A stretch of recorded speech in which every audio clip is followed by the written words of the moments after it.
Merci beaucoup, Monsieur le Président du CIPM, Monsieur le Directeur du BIPM, dear distinguished guests, dear colleagues in the room, dear representatives of the media, dear invited participants, dear students.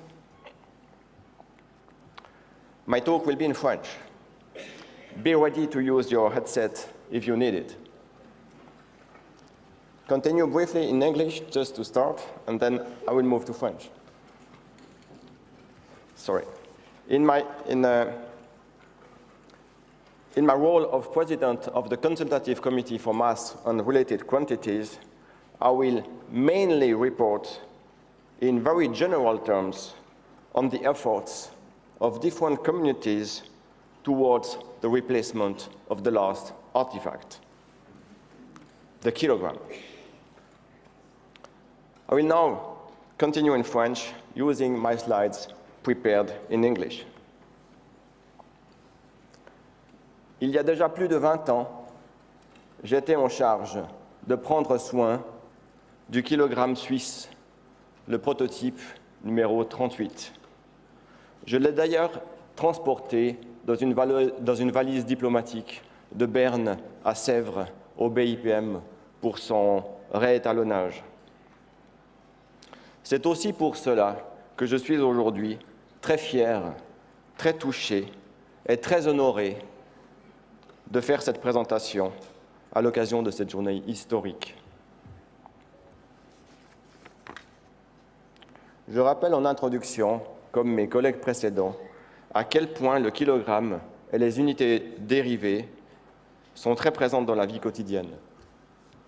Par exemple, des poids de référence étalonnés ou des balances vérifiées permettent de garantir des échanges commerciaux équitables. Lors de la fabrication de médicaments aussi, le dosage du principe actif nécessite des mesures de masse de très haute précision. La pression sanguine est un paramètre très important pour notre santé. Dans le domaine de l'énergie aussi, les mesures de débit permettent, par exemple, d'améliorer le rendement de turbines hydroélectriques. Dans le domaine de l'aviation, la répartition de la charge utile des avions est un paramètre important pour la sécurité en vol. Et aussi, la pression des pneumatiques est un critère de sécurité pour nos véhicules. Il s'agit là seulement de quelques exemples pour illustrer la diversité et la variété des activités du CCM, qui sont ainsi très proches de notre vie quotidienne. Le kilogramme, comme vous le savez, aujourd'hui, le kilogramme est l'unité de masse. Il est égal à la masse du prototype international du kilogramme.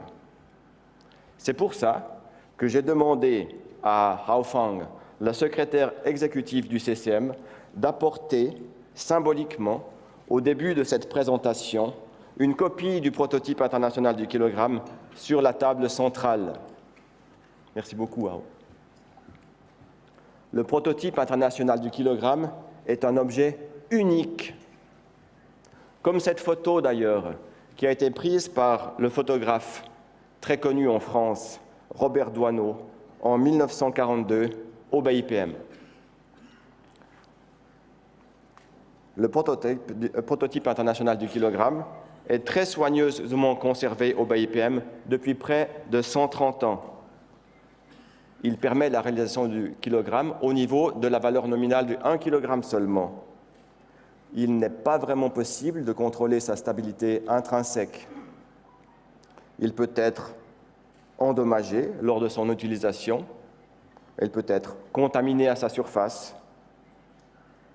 En particulier pour ces raisons, mais il y en a d'autres, la nécessité de trouver une meilleure solution pour définir le kilogramme s'est ainsi naturellement imposée au fil du temps.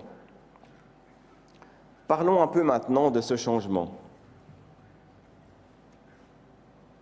Le président du CIPM de l'époque disait, en 1960 déjà, lors de la 11e conférence générale des poids et mesures, en parlant du prototype international du kilogramme, je cite, « Il faut bien avouer que son invariabilité tient un peu du miracle. En pratique, on ne l'utilise que rarement de peur de l'altérer. Il y a là une faiblesse du système métrique à laquelle les métrologistes devront tôt ou tard porter remède. Fin de citation. Avec la redéfinition dont nous parlons aujourd'hui, le miracle mentionné par le président du CIPM en 1960 aura ainsi duré plus de 130 ans.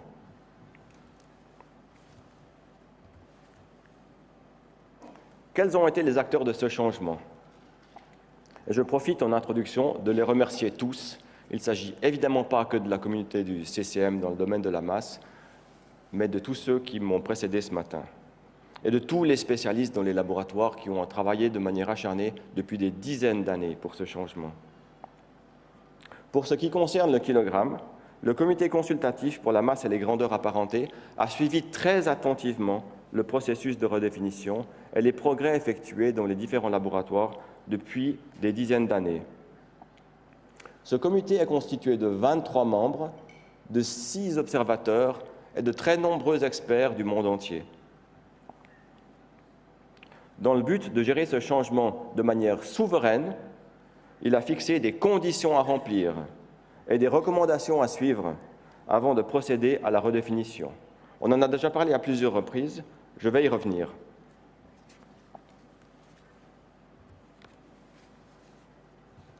Le CCM a également mis en place une feuille de route pour accompagner au mieux tous les acteurs vers le chemin de la redéfinition. Comme vous le voyez, il y avait de très nombreuses étapes à remplir afin de s'assurer que les critères étaient remplis. Et pour la petite histoire, j'aimerais bien rappeler ici les premiers éléments de cette feuille de route. Ils ont été développés avec un collègue américain sur un coin de table lors d'une conversation dans mon bureau, et je suis sûr qu'il s'en souviendra. Elle s'est ensuite avérée être un outil totalement décisif de planification et de suivi des très nombreuses étapes qui aboutissent aujourd'hui à la redéfinition du kilogramme. J'avais d'ailleurs déjà présenté une version précédente de cette feuille de route lors de la 25e CGPM, il y a 4 ans. Il est très intéressant de constater qu'elle n'a subi pratiquement aucune modification depuis cette date.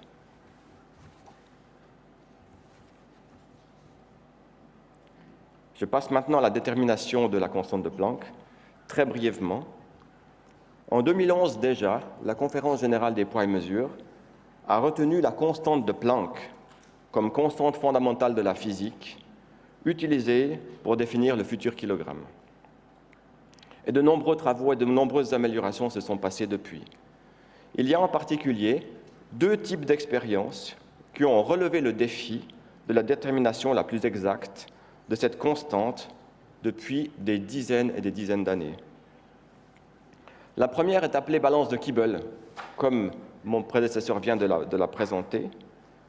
On l'appelle aussi balance du Watt. Et selon la revue Nature, la balance de Kibble est l'une des 5 expériences de la physique les plus difficiles au monde. On peut par exemple ainsi la comparer à un niveau de difficulté comparable à celle qui consiste à identifier le boson de Higgs. 3 balances de Kibble différentes dans des pays différents ont directement contribué à fixer la valeur finale de la constante de Planck que vous voyez ici, en comparant d'un côté la puissance électrique et de l'autre côté la puissance mécanique dans un système mécanique compliqué. Il est important de noter ici que plusieurs autres expériences supplémentaires sont maintenant pratiquement terminées et seront prêtes pour la réalisation du kilogramme à partir de l'année prochaine. Le second type d'expérience a également été présenté brièvement par le président du CCU. Elle consiste à compter les atomes dans une sphère de silicium et en particulier à déterminer la masse volumique d'un cristal de silicium à l'aide de rayons X, d'où son nom en anglais. Elle est aussi appelée expérience d'Avogadro. Les efforts dans ce domaine, tout aussi importants que dans le domaine de la balance de Kibble, ont conduit à la publication récente de 2 résultats principaux qui ont contribué également à la fixation de la valeur de constante de Planck Donc il s'agit de 5 expériences qui ont contribué à la valeur fixée aujourd'hui. Et le cœur de mon message aujourd'hui est que 2 types d'expériences fondamentalement différentes, la balance de Kibble et l'expérience d'Avogadro, ont contribué ensemble à la fixation de la valeur finale de la constante de Planck, qui définira le kilogramme dès aujourd'hui. Je reviens maintenant brièvement sur les conditions que le CCM avait fixées à l'époque. C'est important de les rappeler. Il s'agissait en premier de garantir la cohérence des résultats des différentes expériences, donc de ces 5 en particulier. Il s'agissait aussi de garantir qu'un niveau d'incertitude de mesure aussi bas que possible pour la détermination de la constante de Planck était possible. C'est aussi pour cela qu'on redéfinit le SI aujourd'hui et pas il y a 4 ans ou il y a plus longtemps. Le raccordement avec le chemin le plus court et le plus récent possible entre le kilogramme prototype international et la constante de Planck devait également être assuré. Et finalement, les procédures pour la réalisation du kilogramme devaient être clairement définies, ainsi dans la mise en pratique, et ainsi aussi être compatibles avec les principes du CIPM-MRA. En conclusion sur ce point, le CCM, le CCU, évidemment le CCEM, et finalement le CIPM ont constaté que toutes les conditions qui avaient été fixées par chacun des comités étaient globalement remplies. Ceci ouvre la porte à la décision d'aujourd'hui. Permettez-moi maintenant de changer très brièvement de sujet pour rappeler quelques autres activités du CCM. Depuis la dernière conférence générale, le CCM a été très actif pour informer et consulter les milieux intéressés sur les changements à venir. Nous l'avons par exemple effectué lors de nos réunions en 2015, en 2017, et également lors de nombreuses conférences scientifiques, et à laquelle j'ai aussi participé par exemple comme conférencier invité. Une édition spéciale de la revue de métrologie Metrologia a également été publiée sur les thèmes de la réalisation, de la maintenance et de la dissémination du kilogramme. Cette collection d'articles rassemble de nombreuses informations utiles pour les utilisateurs. Un autre aspect important, et là j'aimerais profiter de remercier très chaleureusement le BIPM pour son soutien extrêmement important à toutes les activités du CCM. Le BIPM et ses collaborateurs ont en particulier effectué avec succès la comparaison extraordinaire avec le prototype international du kilogramme, ainsi que la comparaison pilote en préparation à la redéfinition. C'étaient 2 éléments importants des conditions à remplir pour assurer la continuité. C'est également très important pour moi de rappeler ici que le CCM soutient clairement le programme de travail proposé par le BIPM pour les prochaines années. Et finalement, c'est la raison de l'illustration sur cette page, j'aimerais féliciter très chaleureusement les collaborateurs du BIPM pour les progrès significatifs qu'ils ont obtenus très récemment avec leur balance de Kibble. Et n'oubliez pas, c'est un message très important, il s'agit de la balance des États membres, la balance des États membres par excellence. Avant de conclure, je profite encore de rappeler que durant la période très importante de changement en cours, les activités de comparaison liées à l'arrangement de reconnaissance mutuelle CIPM-MRA n'ont pas été négligées. Des nouveaux documents ont été établis afin de simplifier et d'accélérer la revue des possibilités en matière de mesure et d'étalonnage. Et finalement, la prochaine comparaison des expériences de réalisation de l'unité de masse est en cours de préparation par le BIPM et cette comparaison devrait débuter dès l'année prochaine. Il est maintenant temps pour moi de conclure. Je constate que grâce à une excellente planification et au prix de très intenses efforts, le CCM et l'ensemble de la communauté de la métrologie, en général, a atteint son objectif de relier le kilogramme à la constante de Planck. Les principaux avantages du kilogramme révisé sont les suivants. J'en cite que quelques-uns, sont les plus importants à mon terme aujourd'hui. Le premier est que la stabilité à long terme de l'unité est maintenant garantie. La nouvelle définition ouvre également la porte à des améliorations futures de la réalisation, avec l'amélioration des instruments et même peut-être avec la possibilité de créer une nouvelle méthode de réalisation différente.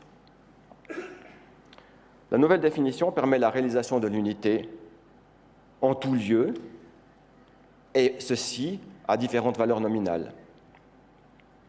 Elle permet également aux unités électriques, et c'est aussi important pour la communauté de la masse, de réintégrer le système international d'unités. Finalement, ce ne sera probablement que dans quelques années que nous saurons si le miracle de la stabilité de IPK en était vraiment un. Entre-temps, de nouvelles méthodes encore plus exactes pour réaliser le kilogramme sur la base de la constante de Planck auront certainement déjà vu le jour. Et je demande maintenant à la secrétaire exécutive du CCM de reprendre symboliquement la copie du prototype international du kilogramme de la table centrale. Et je conclus avec cela ma présentation en vous remerciant pour votre attention.